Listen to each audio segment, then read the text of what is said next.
Hi guys, എല്ലാവർക്കും air വേൾഡിന്റെ പുതിയൊരു വീഡിയോയിലേക്ക് സ്വാഗതം. അയലൻ എന്ന സിനിമ കണ്ടു. ക്യാപ്റ്റൻ മില്ലർ എന്ന സിനിമയുടെ ട്രെയിലറൊക്കെ കണ്ടിട്ട് അത് കാണാനായിട്ടാണ് ഞാൻ കാത്തിരുന്നത്. പക്ഷേ ചില കാരണങ്ങളാൽ അയലൻ എന്ന സിനിമയെ കാണേണ്ടതായിട്ട് വന്നു. അപ്പോൾ ആ ഒരു സിനിമയെ കുറിച്ചിട്ടുള്ള എന്റെ അഭിപ്രായമാണ് ഈ ഒരു വീഡിയോയിൽ ഞാൻ പങ്കുവയ്ക്കാനായിട്ട് പോകുന്നത്. അതെ, ക്യാപ്റ്റൻ മില്ലർ നിങ്ങൾ കണ്ടവരാണെങ്കിൽ തീർച്ചയായിട്ടും നിങ്ങളുടെ അഭിപ്രായം ഒന്ന് കമന്റിൽ പറയുക കേട്ടോ. കാരണം ആ ഒരു സിനിമ കാണാനായിട്ട് എനിക്കും അത് ഉപകാരമാവും. ഇതേപോലുള്ള വീഡിയോകളുടെ അടിയിൽ വരുന്ന കമന്റ്സ് നോക്കിയിട്ടൊക്കെ സിനിമയ്ക്ക് കയറുന്നവർക്കും ഒരു ഗുണമാവും. തീർച്ചയായിട്ടും ക്യാപ്റ്റൻ മില്ലറിന്റെയും അയലന്റെയും അഭിപ്രായം നിങ്ങൾ കണ്ടവരാണെങ്കിൽ നിങ്ങൾ കമന്റിൽ പറയുക. ക്യാപ്റ്റൻ മില്ലർ കാണാതെ അയലൻ കണ്ടതിന് യാതൊരുവിധ നിരാശയൊന്നും എനിക്കിപ്പോൾ ഇല്ല കേട്ടോ. കാരണം ഗംഭീര സിനിമ തന്നെയായിരുന്നു. ഞാൻ ഫുള്ളി സാറ്റിസ്ഫൈഡ് ആയിട്ട് തന്നെയാണ്. ഞാൻ എന്ത് പ്രതീക്ഷിച്ചോ, ട്രെയിലറൊക്കെ കണ്ടിട്ട് എന്ത് പ്രതീക്ഷിച്ചോ അതിനും കൂടുതലാണ് എനിക്ക് അയലൻ എന്ന സിനിമ സമ്മാനിച്ചത്. അപ്പോൾ അങ്ങനെ ഫുള്ളി സാറ്റിസ്ഫൈഡ് ആയിട്ടാണ് ഞാൻ തിയേറ്ററിൽ വിട്ട് വന്നിട്ടുള്ളത്. ശിവകാർത്തികേയൻ നായകനായിട്ടുള്ള ഈ ഒരു പടം സംവിധാനം ചെയ്യുന്നത് രവികുമാറാണ്. പുള്ളിയുടെ നേരത്തെയുള്ള പടം നിങ്ങൾ കണ്ടിട്ടുണ്ടെങ്കിൽ മനസ്സിലാവും. ഇന്റർനെറ്റർ നാളെ നല്ല കിടിലൻ പടമായിരുന്നു. 2015 ഇറങ്ങിയ ആ ഒരു പടം 2015 അതാണ് പുള്ളി ഇതിനു മുമ്പ് ഡയറക്റ്റ് ചെയ്തിരിക്കുന്ന പടം.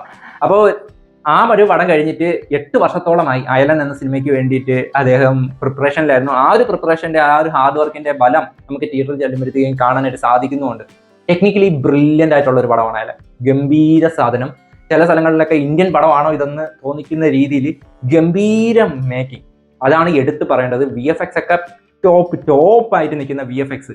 അതാണ് ഈ ഒരു സിനിമയുടെ ഏറ്റവും വലിയ പോസിറ്റീവ്. ശിവകാർത്തികേയൻ അദ്ദേഹത്തിന്റെ പെർഫോമൻസ് എല്ലാം ഗംഭീരമായിട്ട് ചെയ്തിട്ടുണ്ട്.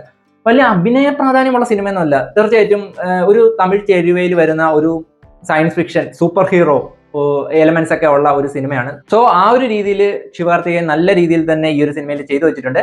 അപ്പോൾ ഈ ഒരു സിനിമ തുടങ്ങുന്നത് ശിവകാർത്തികേയന്റെ ക്യാരക്ടറിനെ കാണിച്ചുകൊണ്ടും പിന്നെ സാധാരണ തമിഴിലുള്ള നായകന്മാരെ പോലെയൊക്കെ ചില കർഷക ബന്ധമായിട്ടുള്ള സിനിമകളൊക്കെ വരുമല്ലോ തമിഴ് സിനിമയിൽ. അങ്ങനെയാണ് ഈ ഒരു സിനിമ തുടങ്ങുന്നത്. പ്രകൃതി സ്നേഹം, കർഷകൻ, ആ ഒരു രീതിയിലൊക്കെ തുടങ്ങുമ്പോഴത്തേക്കും ഞാൻ വിചാരിച്ചു, ഈശ്വര ഇനി കർഷക സമരം ആ ഒരു രീതിക്ക് ആണോ സിനിമ പോകുന്നതെന്ന് ഞാൻ പേടിച്ചിരിക്കുന്ന സമയത്താണ് നമ്മുടെ റിയൽ ഹീറോയുടെ എൻട്രി ഏലിയൻ വരുന്നത്.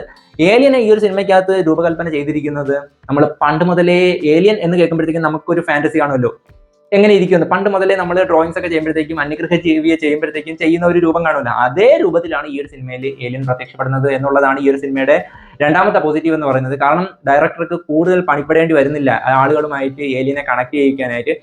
അത് ഗംഭീരമായിട്ട് തന്നെയാണ് ആ ഒരു VFX വർക്കൊക്കെ ചെയ്തിരിക്കുന്നത്. ഗംഭീര സാധനമായിട്ടാണ് എനിക്ക് ഫീൽ ചെയ്തത്. അങ്ങനെ ഏലിയൻ വരുന്നതോടുകൂടി ആ ഒരു പ്രകൃതി സ്നേഹമൊക്കെ അങ്ങോട്ട് മാറ്റി വെച്ചിട്ട് വേറൊരു ലെവലിലേക്ക് ആകുകയാണ് പടം. ഒരു പ്രത്യേക മിഷനുമായിട്ട് ബന്ധപ്പെട്ടിട്ടാണ് ഏലിയൻ അവരുടെ ഗ്രഹത്തിൽ നിന്ന് നമ്മുടെ ഭൂമിയിലേക്ക് വരുന്നത്. ആ ഒരു മിഷനുമായിട്ട് പിന്നെ എങ്ങനെയാണ് ശിവകാർത്തികേയനെ കണക്ട് ചെയ്യുന്നതെന്നും പിന്നെ അതുമായിട്ട് ബന്ധപ്പെട്ട ഉള്ള കാര്യങ്ങളും പിന്നെ ഏറ്റവും എടുത്ത് പറയേണ്ടത് ഇതൊരു സയൻസ് ഫിക്ഷൻ പടമാണ് എങ്കിലും ചില സമയത്തൊക്കെ എനിക്ക് ഏലിയനെ കാണുമ്പോഴത്തേക്കും കുട്ടിച്ചാത്തനെ പോലെയാണ് ഫീൽ ചെയ്യുന്നത്. അതേ കണക്കത്തുള്ള എക്സ്ട്രാ ഓർഡിനറി പവറൊക്കെ ഉള്ള ഏലിയനാണ്. അങ്ങനെ ഏലിയൻ വരുന്നതോടുകൂടി നമ്മുടെ ശിവകാർത്തികേയനും ചില സൂപ്പർ പവേഴ്സ് ഒക്കെ കിട്ടുന്നുണ്ട്. അങ്ങനെ ഒരു സൂപ്പർ ഹീറോ ആയിട്ട് മാറുന്നുണ്ട്. അപ്പം ഒരു സൂപ്പർ ഹീറോ എലമെന്റും ഒക്കെ ഈ ഒരു സിനിമയ്ക്കകത്ത് വരുന്നുണ്ട്. അങ്ങനെ മൊത്തത്തിൽ എല്ലാം കണക്ട് ചെയ്ത് വരുമ്പോഴത്തേക്കും ഗംഭീര സാധനമാണ്. ക്ലൈമാക്സോട് അടുപ്പിച്ച് സെക്കൻഡ് ഹാഫ് ആണ് കിഡിലൻ മേക്കിംഗ് ആണ്. VFX ഒക്കെ ഗംഭീര സാധനമാണ്. ചില സ്ഥലത്തൊക്കെ ഇതൊരു ഇന്ത്യൻ പടമാണോ, തമിഴ് പടമാണോ, നല്ല ഒരു ഇന്ത്യൻ പടമാണോ എന്ന് പോലും ചിന്തിച്ചു പോകുന്ന രീതിയിലാണ് VFX ചെയ്തു വെച്ചിരിക്കുന്നത്. ഗംഭീരമായിട്ട് എനിക്ക് ഇഷ്ടപ്പെട്ടു ആ ഒരു ടെക്നിക്കലി സിനിമ ചെയ്തു വെച്ചിരിക്കുന്നതും.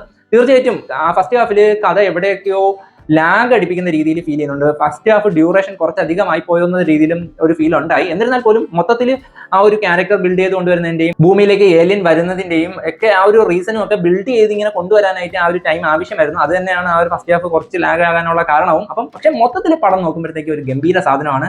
സിനിമയിലെ ബാക്കിയുള്ള ക്യാരക്ടേഴ്സ് നോക്കുവാണെങ്കിൽ വില്ലൻ, ഇതേ കണക്കൊരു സയൻസ് ഫിക്ഷൻ പടം അല്ലെങ്കിൽ സൂപ്പർ ഹീറോ പടമൊക്കെ വരുന്ന സമയത്ത് വില്ലൻ എത്രത്തോളം പവർഫുൾ ആകുന്നോ അതിനനുസരിച്ചിരിക്കും നമ്മുടെ എൻഗേജ്മെന്റ് കൂടുന്നത്. നമ്മൾ ആ ഒരു പടം എൻഗേജിങ് എത്രത്തോളം ആകാംക്ഷയോടെ കണ്ടിരിക്കുന്നോ അതിന് ഒരു കാരണമായിട്ട് വരുന്നത് വില്ലന്റെ ആ ഒരു പവറാണ്. വില്ലനും നായകനും കൂടെ എതിര് നിൽക്കുമ്പോഴത്തേക്ക് വില്ലൻ എത്രത്തോളം ശക്തനാകുന്നു അത്രത്തോളം നമ്മൾ പടത്തിൽ മുഴുകിയിരിക്കുകയും ചെയ്യും. ഈ ഒരു പടത്തിൽ ആ ഒരു സാധനം കിട്ടുന്നുണ്ട്. കാരണം വില്ലനായിട്ട് വരുന്ന ആള് ഗംഭീരമായിട്ടാണ് ചെയ്തു വെച്ചിരിക്കുന്നത്. ആ ഒരു പവർ, ഒരു സൂപ്പർ പവർ കിട്ടുമ്പോഴത്തേക്ക് ഉണ്ടാകുന്ന ആ ഒരു പവർ ആ ഒരു വില്ലനിൽ നമുക്ക് കാണാനായിട്ട് സാധിക്കുന്നുണ്ട്.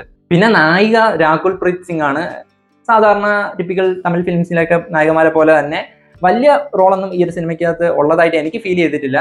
പക്ഷെ അതൊന്നും ഒരു കല്ലുകടിയായിട്ട് എനിക്ക് തോന്നിയതുമില്ല. പിന്നെ എടുത്തു പറയേണ്ടത് AR റഹ്മാന്റെ ബാക്ക്ഗ്രൗണ്ട് മ്യൂസിക് എല്ലാം ഗംഭീരമായിരുന്നു. പക്ഷെ സോങ്സ് ഒക്കെ എനിക്ക് ആ ഒരു വാവ് ഫാക്ടർ കിട്ടിയില്ല. പക്ഷെ വിഷ്വൽസും സോങ്സ് ഒക്കെ വരുമ്പോഴത്തേക്ക് ഒരു തിയേറ്റർ എക്സ്പീരിയൻസിന് പറ്റിയ ഐറ്റമാണ്. പക്ഷെ സോങ്സിലൊന്നും ആ ഒരു പഴയ AR റഹ്മാൻ സിഗ്നേച്ചർ ഉള്ളതായിട്ട് എനിക്ക് ഫീൽ ചെയ്തിട്ടില്ല. മൊത്തത്തിൽ കണ്ടിരിക്കാനും കേട്ടിരിക്കാനും കൊള്ളാവുന്ന രീതിയിലുള്ള സോങ്സും വിഷ്വൽസും ഒക്കെയാണ്. പക്ഷെ ആ ഒരു സോങ്ങിനൊന്നും ഞാൻ നേരത്തെ പറഞ്ഞ നമുക്ക് ആ ഒരു വാവ് ഫാക്ടർ കിട്ടിയിട്ടില്ല. പിന്നെ സിനിമാറ്റോഗ്രാഫി ഈ ഒരു പടത്തിന് അത്യാവശ്യമായിട്ടുള്ള രീതിയിൽ ഗംഭീരമായിട്ടാണ് സിനിമാറ്റോഗ്രാഫി ഒക്കെ ചെയ്തിട്ടുള്ളത്. എനിക്ക് ഇഷ്ടപ്പെട്ടു. സിനിമാറ്റോഗ്രഫിയും ഫ്രെയിംസും എല്ലാം ഗംഭീരമായിട്ട് തന്നെ ചെയ്തിട്ടുണ്ട്. അപ്പോൾ മൊത്തത്തിലുള്ള ഒരു കൺക്ലൂഷൻ എന്ന രീതിയിൽ പറയുകയാണെങ്കിൽ ഒരു സയൻസ് ഫിക്ഷൻ സൂപ്പർ ഹീറോ പടത്തിൽ തമിഴ് ചേരുവയൊക്കെ കൂടി വരത്തില്ലേ, നമ്മുടെ കോമഡി, പാട്ട്, ഫൈറ്റ് അങ്ങനെയുള്ള രീതിയിലൊക്കെ എല്ലാം കൂടി ചേർന്ന് വരുമ്പോഴത്തേക്ക് ഉണ്ടാവുന്ന ഒരു സാധനമാണ് അയലൻ എന്ന പടം. തീർച്ചയായിട്ടും ഞാൻ നേരത്തെ പറഞ്ഞ കണക്ക് ഏലിയന് നേരത്തെ കുട്ടിച്ചാത്തന്റെ സ്വഭാവം കയറും ചില സമയത്ത്, അതേ കണക്കത്തൊക്കെ സാധനങ്ങളൊക്കെ ചില സമയത്ത് കാണിക്കുന്നുണ്ട്. പക്ഷേ എന്നിരുന്നാൽ കൂടി അതൊക്കെ ഒരു സയൻസ് ഫിക്ഷൻ പടത്തിലെ സംവിധായകന്റെ സ്വാതന്ത്ര്യമാണ്. ആ ഒരു രീതിക്ക് അക്സെപ്റ്റ് ചെയ്യാൻ തയ്യാറായിട്ടുള്ളവരാണെങ്കിൽ തീർച്ചയായിട്ടും നിങ്ങൾക്ക് ഒരു പൈസ വസൂൽ എന്റർടൈനർ ആയിരിക്കും ഈ ഒരു പടം എന്ന് പറയുന്നത്. ഞാൻ തീർച്ചയായിട്ടും ഫുള്ളി സാറ്റിസ്ഫൈഡ് ആയിട്ടാണ് തിയേറ്റർ വിട്ട് വന്നത്.